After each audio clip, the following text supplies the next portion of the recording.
आज आहे ना माझ्या काळजाच्या तुकड्यांना एक सांगणं आहे आणि त्यांच्यासाठी एक कविता लिहिली. ते सांगून बोलून दावतो. तुम्ही समजून घ्या आणि मला कमेंट करून सांगा कसं झालंय. मित्रा, तुझा काळ संघर्षाचा आहे रे. तू एवढ्या लवकर हार मानू नकोस. मित्रा, तुझा काळ संघर्षाचा आहे रे. तू एवढ्या लवकर हार मानू नकोस. एवढ्या लवकर हार मानून हे मैदान सोडू नकोस. अरे द्यायचेत कित्येकांना व्याजासकट उत्तर तुला. अरे द्यायचेत कित्येकांना व्याजासकट उत्तर तुला. आणि येणाऱ्या वाईट काळालाही सांगून ठेवायचे छाती ठोकपणे. येणाऱ्या काळालाही वाईट काळालाही सांगून ठेवायचंय छाती ठोकपणे की ही लढाई अजून संपलेली नाही.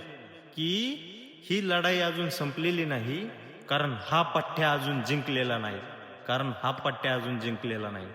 म्हणून मित्रांनो, लढाई कधीच संपलेली नसती. जोपर्यंत आपल्या उरात धग पेटलेली असते ना एखाद्या लढाईची, तोपर्यंत लढायचं मित्रांनो. शेवटच्या श्वासापर्यंत लढायचं. सक्सेस बनायचं. माझ्या भावांनो, बहिणींनो, सर्वांनी सक्सेस बनायचं.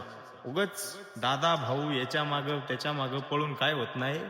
स्वतः ते तळवे घासूनच माणूस सक्सेस मिळवतो, दुसऱ्याचे तळवे चाटून नाही. पटलं असेल तर नक्की शेअर करा. धन्यवाद.